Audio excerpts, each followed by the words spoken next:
Si tu as envie de voir en exclusivité les épisodes de Disgusting avant même qu'ils sortent sur YouTube, va sur patreon.com/luduc pour tout voir les épisodes avant tout le monde. Fait que voilà, sur ce, bonne écoute. Ouais, je tiens à dire. Qu'est-ce que tu vas me dire? Je vais juste commencer. Aujourd'hui, c'est la sortie de ton livre. Oui! Au lieu de t'occuper de ça, tu m'invites dans ton podcast pour me donner du temps à moi. J'aime que tu aies un bon sens des priorités puis tu comprends qu'est-ce qui est important dans la vie. Ça fait énormément plaisir parce que oui, vous pouvez vous procurer Mytho-Réalité 50 légendes urbaines de la culture populaire en vente sur Amazon au coût de 20$ plus taxes. C'est disponible maintenant. Merci beaucoup pour la plug, Faf. Oui, tu sais, je suis un fan de plug. Les bas de plug. Ça, c'est toi qui l'as dit.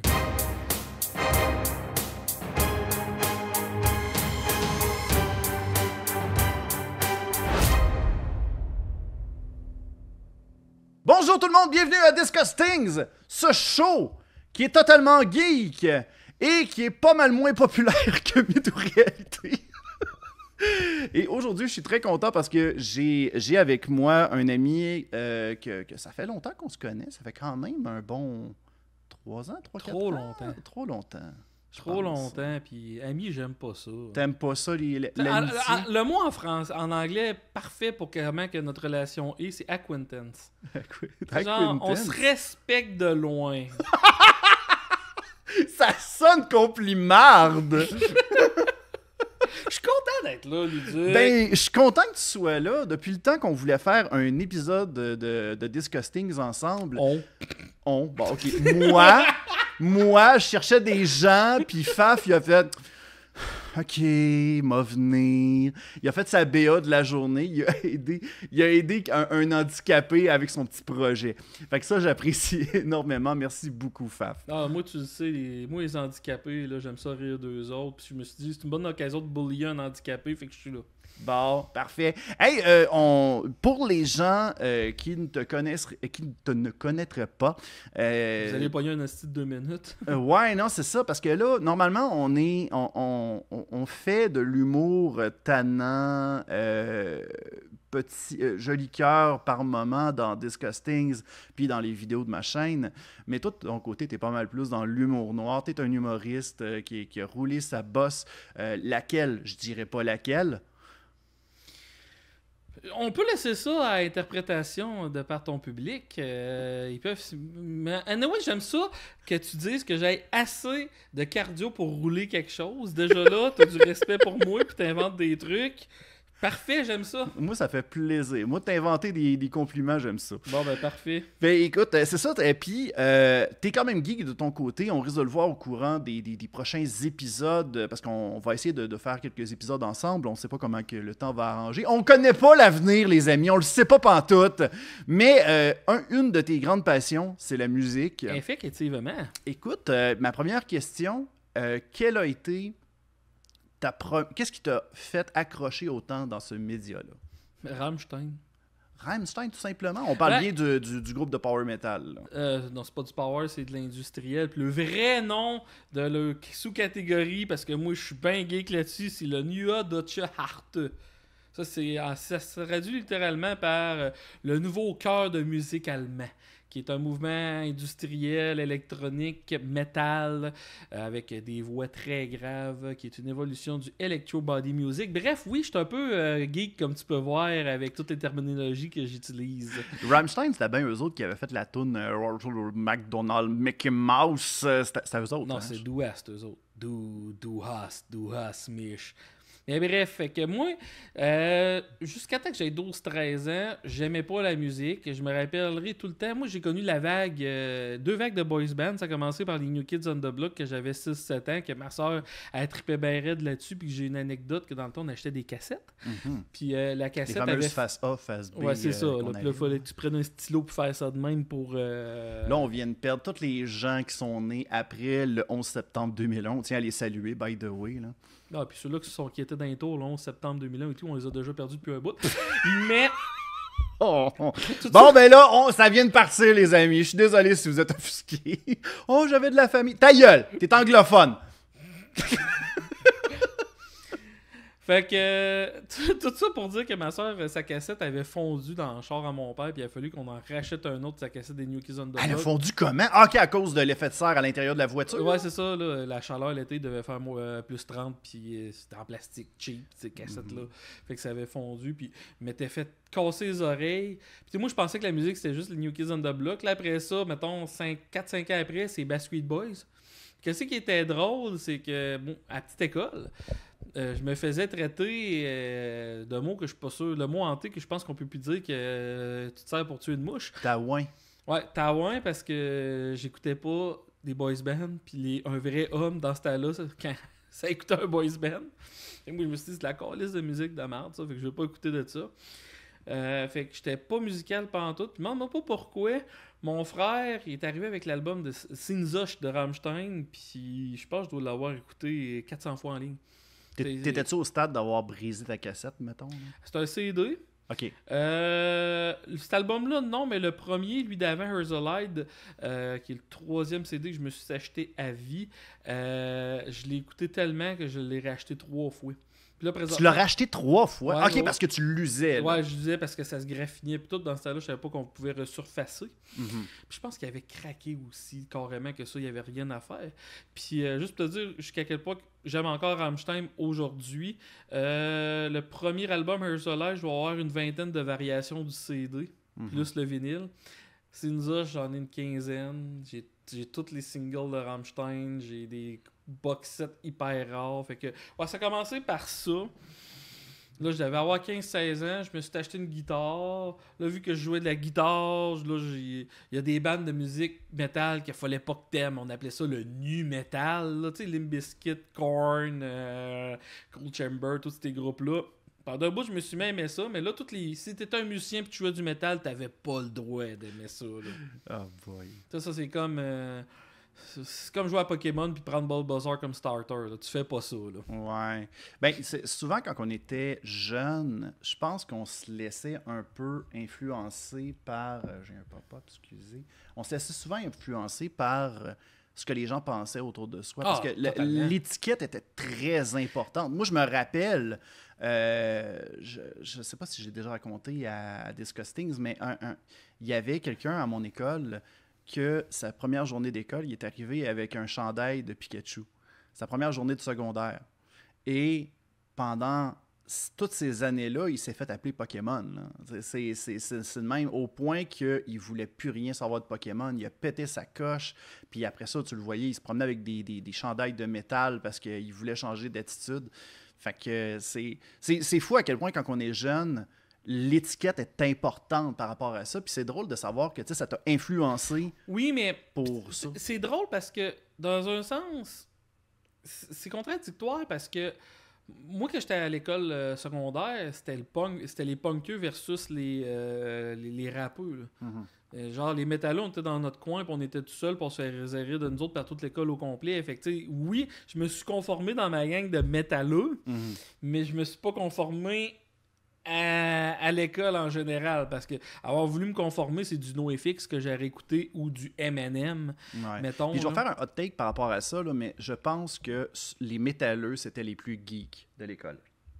Ah, totalement, parce que c'est dans ce temps-là et tout que j'ai commencé à jouer à des jeux vidéo. Mais tu sais, moi, je ne sais pas pourquoi, j'ai peut-être été extrême dans mes passions, parce que, tu sais, moi, je passais mon midi au local des aides antiques. Je sais pas si t'as connu ça, c'est ceux-là qui travaillaient c'est les étudiants de l'école qui étaient bons en informatique, là, qui aidaient les professeurs, en tout cas, pis tout. Puis moi, j'allais à le local, j'étais pas identique, là, mais bref, puis j'allais à le local, puis je faisais juste lire tout ce que je pouvais sur Internet qui avait rapport à musique. Moi, mon but, c'était de découvrir le plus de musique possible. Le file sharing est arrivé peut-être 3-4 années après ça. Puis moi, j'avais un modem 50K. Dans ce temps-là, downloader une tune, c'était 1 heure par tune. Fait que, pour te dire jusqu'à quel point j'ai été extrême, vu que dans mon village, c'était impossible d'avoir Internet haute vitesse, je m'étais payé une 2e ligne de téléphone chez mes parents qui était pluguée sur Internet non-stop. Fait que comme ça, à tous les jours, je pouvais downloader un album. Hey, c'est vrai, c'était disponible. Ce service-là, il existait pour des services Internet. J'avais carrément oublié ça. Fait que j'avais carrément une 2e ligne chez nous. Puis elle servait juste à Internet. Genre, j'étais plugué à Internet 24 heures sur 24 sur mon ordinateur. Puis, je passais ma vie... j'ai connu Napster. Après ça, il y a du monde qui vont s'en rappeler. Il y a eu WinMX. WinMX, je m'en suis jamais vraiment servi, mais je l'ai connu. Il y a LimeWire également. LimeWire, je m'en suis jamais servi parce que LimeWire, c'était juste des virus. OK, finalement, tu downloadais un MP3. Juste moi qui était pas correct, finalement. LimeWire, là, tout ce que tu downloadais, c'était .mp3.exe.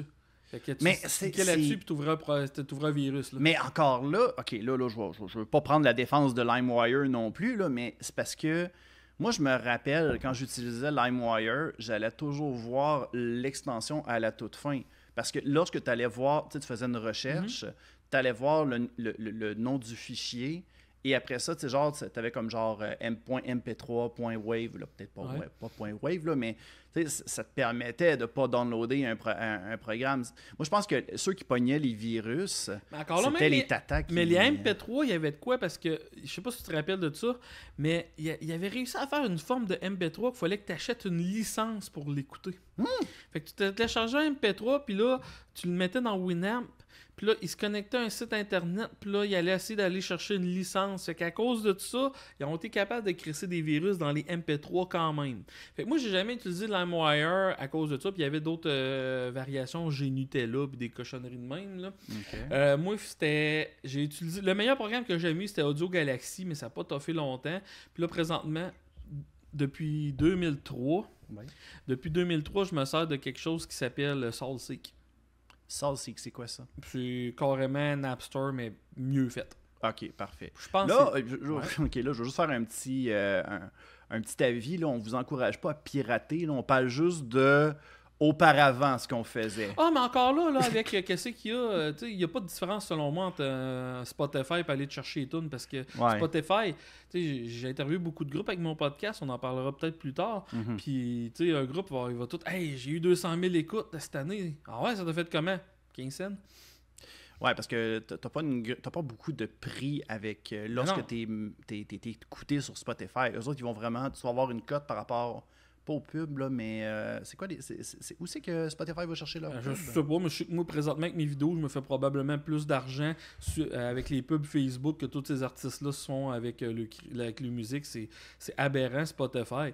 Fait que, tu sais, ceux-là qui disent « Hey, tu télécharges la musique! » J'ai 2000 CD dans ma collection, puis j'ai 500 vinyles. Fait que je me sens pas coupable de télécharger de la musique. Les artistes se sont fait plus d'argent avec moi que 99,9% de la population qui écoute de la musique. Mais il y a 2 minutes, tu disais que tu faisais plus de cash qu'eux autres. Avec mes vidéos. Avec tes vidéos. Moi, j'aime ça. Ça, c'est notre clip, là. Ça va te culpabiliser. Cancel, faf! Non, c'est pas vrai. Et Chris, tu me cancel pour ça? Il y a bien d'autres raisons que tu pourrais me canceller, toi. Ah, vous le savez pas, mais il n'y a pas de pantalon, faf, aujourd'hui. Moi, je vis sur du temps emprunté. Je sais pas quoi, là, mais je sais qu'à un moment donné, je vais te dire une joke, puis je vais me crisser dans la merde, puis...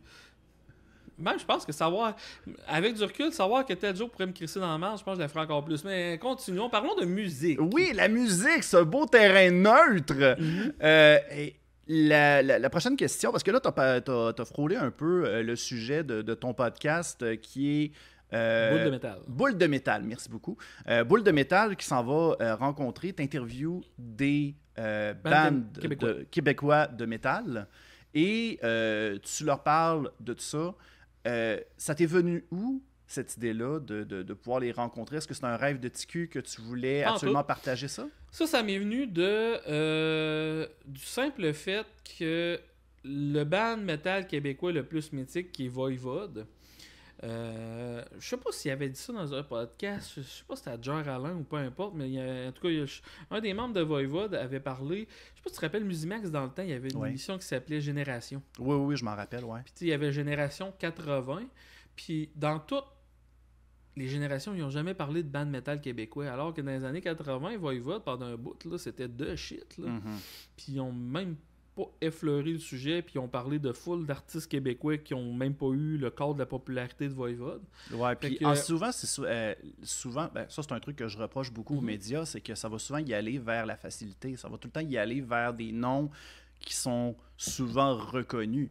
Tu sais, je me rappelle dans les années 90, on entendait tout le temps les mêmes artistes québécois qui étaient toujours en vogue. Puis, tu sais, que ce soit des acteurs... qui grainent le verre. Oui, faf ceux-là, là. OK.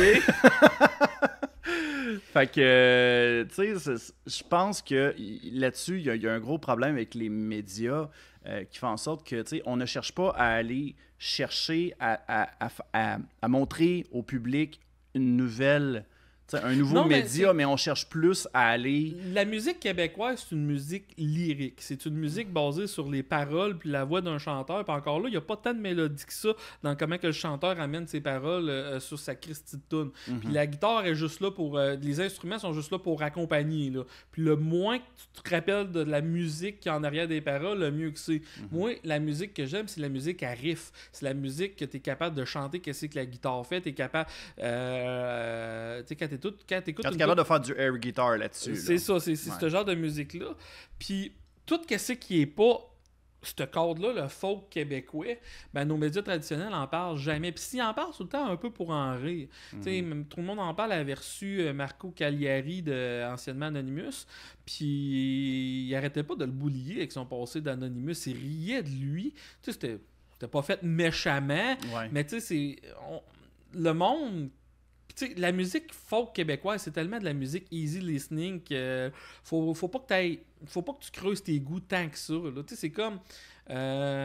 c'est même pas du fast-food dans la musique, c'est juste de la musique. Puis la majorité du temps, c'est tout le temps quelque chose qui a été traduit et copié comme d'une ancienne tune. Dans les années 60-70, c'était ça qui pognait, de prendre une tune puis de la traduire carrément. Là. Mais...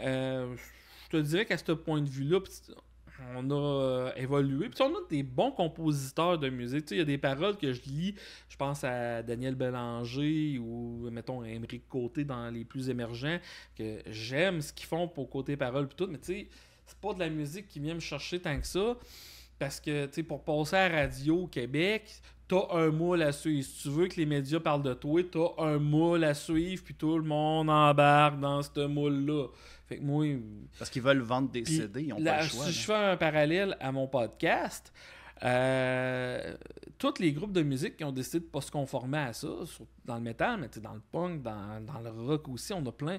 Ben, les autres, ils ont zéro exposure. Fait que, tu sais, je me suis dit, il y a tellement de podcasts d'humoristes. C'est l'enfer. Il y a plus de podcasts d'humoristes que d'humoristes, je pense, au Québec, présentement. Là. Ça, c'est totalement vrai. Fait que je me suis dit, ben, moi, je vais en faire un qui parle de musique métal, tabarnache, là. Ouais. Oh, ouais. C'est tout simplement ça l'idée. Fait que c'était ça ma longue crise de réponse à ta petite question. Ben, sérieusement, je trouve que c'était une réponse à plusieurs volets, mais qui est très intéressante par rapport à comment t'aimes la musique, comment tu vois la musique en tant que telle, puis aussi l'injustice par rapport aux médias sur les bandes que tu reçois aussi. Parce que cette visibilité-là, ils l'ont pas nécessairement. Puis, tu sais, on en parlait un peu, mais je pense que, tu sais, pour percer dans la musique, tu l'as mentionné, il faut fitter dans un moule, faut que tu au Québec, que tu fittes avec l'entente de la maison de disques, parce que la maison de disques a une commande en particulier, il faut que tu la fasses. Fait que Tu sais, on a des bandes au Québec qui sont mythiques. Là. Tu sais, je pense à Cryptopsy, le Christy de drummer, Flo Mounier, que tu vas entendre n'importe quel drummer un peu extrême dans le monde. Tu lui demandes un top 10 de ses influences. Si tu es un gars de l'Indonésie, là, il va te le dire, Flo Mounier, c'est sûr et certain. Là. Ce gars-là n'a jamais été interviewé par aucun média traditionnel. Là. Puis toi, tu lui donnes cette ouverture-là. Je n'ai pas encore reçu dans mon podcast. Là, j'aimerais ça le recevoir un jour. Mais tu sais, ce gars-là, par exemple, va aller en Europe. Là, il va se faire interviewer là, dans n'importe quelle radio que Noël, ils vont passer des tunes de Céline Dion en Europe. Là. Mais c'est ici, on s'en calisse. Petite question pour toi. L'invité de rêve à ton podcast, ce serait qui? Honnêtement, je me suis pas dit... j'aimerais... Il y a bien du monde que je peux pas t'en donner juste un parce que... tu sais, comme je te dis, moi, je fais ça plus pour apprendre à connaître puis tout, mais... Linkin Park. Je veux Chester Bennington. Je veux aller pelleter, aller le chercher. Il demandait si tu vrai, puis ça aurait pu faire un mythe ou réalité là-dessus, parce que du monde qui pense que sa mort, c'est de l'auto-asphyxiation érotique déguisée en suicide. Hein? Ouais. Oh my god! Ok, les amis, je vous annonce un volume 2 de Mythe ou Réalité. On va faire le 3/4 du livre là-dessus. Parce que j'ai vu ça passer sur des subforums de Reddit, mais il y a du monde qui pense que c'était tellement humiliant la manière qu'il est mort qu'ils ont aimé mieux passer qu'il est sans suicide. Quoi qu'en même temps, la nouvelle chanteuse, c'est assez humiliant. Elle oublie des paroles des fois pendant ses shows. Ah, ça, je suis zéro un fan de Linkin Park, ok? Mais est-ce que j'ai vu elle fait un job en tabarnak? Ah, sérieux? J'ai même pas écouté sa version. Là. Moi,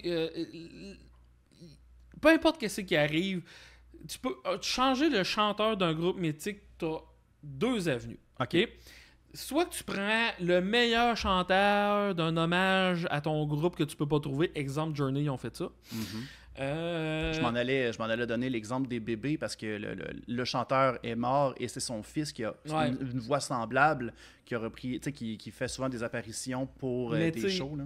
Ou ça, c'était zéro métal en by the way. Ou tu fais comme Queen, puis tu y vas avec Paul Rogers, le chanteur qu'il y a eu avant le chanteur qu'il y a là présentement, que j'ai oublié son nom, mais Paul Rogers qui a fuck all la voix de Freddie Mercury, qui ne ressemblait pas pantoute, puis que c'était dégueulasse, mais c'était quelqu'un de connu. J'ai bien aimé que Linkin Park décide d'y aller champ gauche, puis quand on va prendre une femme. Ben oui, pourquoi pas. Puis elle a une tabarnak de voix, là, cette fille-là, puis elle oublie les paroles, puis ça va dans le même. Ok, fine, c'est à cause de la pression qu'elle a sur ses épaules, puis tout. Ouais. Mais, tu sais, peu importe ce que Linkin Park aurait fait, il y aurait quelqu'un qui aurait chialé, puis est-ce qu'ils ont le droit de continuer à faire une tournée? Totalement. De sortir de la musique totalement, mais ouais. Mais pour revenir à la musique québécoise, tu m'as demandé mes 3 groupes. Moi, te répondre là parce que je serais pas capable de répondre à la question. Je te dirais Voivode, évidemment, Anonymous, puis Sword. Rick Hughes de Sword, j'aimerais bien ça y jaser parce que ce gars-là, il a joué avec les groupes que j'aime le plus. Parce que Sword ont parti en tournée avec Metallica puis Metal Church et je suis un méga fan de Metal Church. Oh shit. Puis t'as l'air aussi d'une encyclopédie à fun facts sur la musique. Mettons des fun facts? Moi, j'aimerais ça que tu me dises le fun fact le plus fucked up que t'as entendu sur un groupe de musique métal. Ben, tu sais... Ok, j'ai combien de temps? Mettons, t'as 5 minutes. Ok, on va parler de Mayhem. Ok. Mayhem, c'est les autres qui ont... Dans le fond, t'as un sous-genre qui s'appelle le black metal. Ok. Black metal a commencé dans les années 80, mais les bandes metal norvégiens, eux autres, t'as eu le death metal qui faisait de la musique vraiment heavy puis de genre poussé à l'extrême, mais les bandes metal norvégiens ils disaient ils ont tous scrappé ça parce que live, eux autres, ils portent des jogging. Fait que eux autres, les bandes metal norvégiennes, nous autres, on va refléter le vrai satanisme. Fait que exemple, Mayhem, le chanteur, qui s'appelait Dead, il enterrait son linge pendant 2 semaines avant de faire ses spectacles. Okay. Fait que quelqu'un qui mettait son linge était en décomposition. Nice. Il se mettait la face la plus blanche possible puis il évitait le plus le soleil possible pour avoir le plus d'air de cadavre.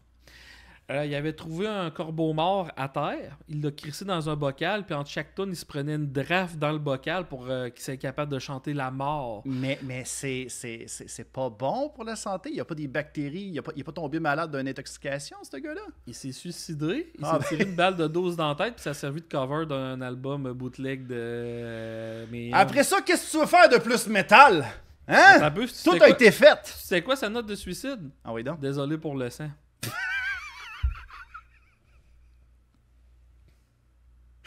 C'est le genre de lettre de suicide que Monsieur Net aurait écrit. Monsieur Net! Monsieur Net tiré dedans! Désolé pour le sang! Va falloir trouver un autre détergent pour le laver. Là. Mais là, après ça, il y a un chanteur qui s'appelait Maniac. Maniac, lui, il se donnait des coups de couteau live pour s'auto-mutiler. Puis ça finissait souvent, il fallait qu'il se fasse monter d'urgence à l'hôpital tellement qu'il saignait. Là, après ça, ils ont eu Attila, je sais pas comment dire son hostie de nom de famille. Le 1, là? Ouais, c'est ça, Attila, le 1, effectivement. Le 1. Puis, comment que ça finit? Mayhem, le guitariste, je sais pas comment il s'appelait son guitariste, mais son surnom c'était Euronymous. Puis, Euronymous, dans le fond, c'est un petit... il était pas nain, mais il était pas si grand que ça. Puis lui, dans le fond, le groupe Mayhem, c'était son groupe à lui. Puis à toutes les fois qu'il se pognait avec quelqu'un dans le groupe, il envoyait une lettre en voulant dire si tu reviens dans le groupe, je vais te tuer. My God. Puis il a dit au bassiste Varg Vikernes. Puis Varg Vikernes, lui, il faut pas que tu lui dises ça. Fait que ça a amené une confrontation entre les deux. Aussi que Varg Vikernes a fait 3 heures de char à minuit pour débarquer chez le gars à 3 heures du matin. Ça a fini que Varg Vikernes a donné 54 coups de couteau à Euronymous. Sa défense, c'était que c'était de la légitime défense. Je me dis à peu près, après 12 coups de couteau, ça commence à être moins de la légitime défense. Là. Après 30, c'est parce que t'aimes ça. Après 54, c'est parce que t'avais de la passion là-dedans. Ouais, non, rendu là, c'est un petit peu intense. Là. Fait que... c'est des pas pires fun facts, Faf. Ouais. Attends un peu. Oui, donc, l'album ultime. Eux autres, pour se faire connaître, parce qu'ils étaient en Norvège, eux autres. Puis personne parlait d'eux autres. Fait qu'à un moment donné, ils ont décidé de faire brûler puis faire exploser des églises. Fait qu'ils rentraient dans des églises, ils crissaient du gaz, puis tout. Puis je pense qu'ils en ont brûlé au-dessus de centaines. Là, de 100, 125, 140, dépendait des sources que tu checkes. Puis eux autres, leur album qui était supposé de sortir, qui est sorti, qui s'appelle The Mystery Don Satanas, qui est vraiment ironique pour te montrer le niveau du groupe. The Mystery Don Satanas, il y a une faute d'orthographe dans le titre, mais les autres, ils étaient pas assez bons en latin pour le savoir. Mais bref, il y a une cathédrale comme cover d'album, puis ils voulaient faire exploser la cathédrale la journée que l'album allait sortir pour les aider avec la pub. Hein? Ok, Ouais. ok, ils voulaient partir d'un... Oh my God, ok, Puis ouais. ils l'ont pas fait parce que le bassiste s'est fait Pogné. pogner. Ouais, ok. Le guitariste, il est mort. Puis l'album est sorti quand même. Puis c'est genre l'album, t'as le guitariste et le bassiste qui sont pas presque en train de tuer sur le même album. Fait que tu mets tout ça ensemble, tu peux pas avoir une plus grosse anecdote que ça dans la musique ever. Là. Oh my God. En Norvège, les églises se font menacer d'être explosées, puis au Québec, ils se font transformer en Carrefour Jeunesse Puis Emploi. à toutes les journées de fête de Varg Vikernes, il y a tout le temps un épée quelque part dans le monde qui va faire brûler une église. Pour célébrer son anniversaire. Hey, T'entendais-tu à ça, genre d'anecdote? je m'attendais vraiment pas à ça, Faf. Le monde de la musique n'a plus de secret pour moi et je suis délecté. Écoute, ça fait déjà presque 30 minutes qu'on est sur la musique. Je pense que ça mérite qu'on fasse quasiment un partie 2. Merci beaucoup, Faf. Écoute, attends, ok. Moi, je pense que là, il faut que je finisse avec de quoi de drôle, là, puis je suis zéro drôle là, avec ce que tu viens de me raconter là. Comment tu veux finir ça avec on fait exploser des églises? Je vais te revirer ça de bord. Je vais te conter une petite anecdote vite, ok? Ok, vas-y. Le chanteur de Wasp, ça c'est un band glam metal qui faisait tout pour être connu, ok? Une de ces anecdotes que le monde connaisse le plus, là, c'est qu'il était en spectacle, puis il y a un effet pyrotechnique qui a explosé au mauvais temps. Fait que ça l'a fait lever 6 pieds dans les airs, il a revolé ses amplis. Puis le tech de son était le voir en voulant dire t'es-tu correct? Puis il avait son micro d'ouvert. Fait que tout le monde dans la foule a entendu. Et qu'est-ce qu'il a dit, Blockley Lawless? C'est si j'avais été bon pour écrire des bonnes tunes, j'aurais jamais eu besoin de faire cette petite crap-là.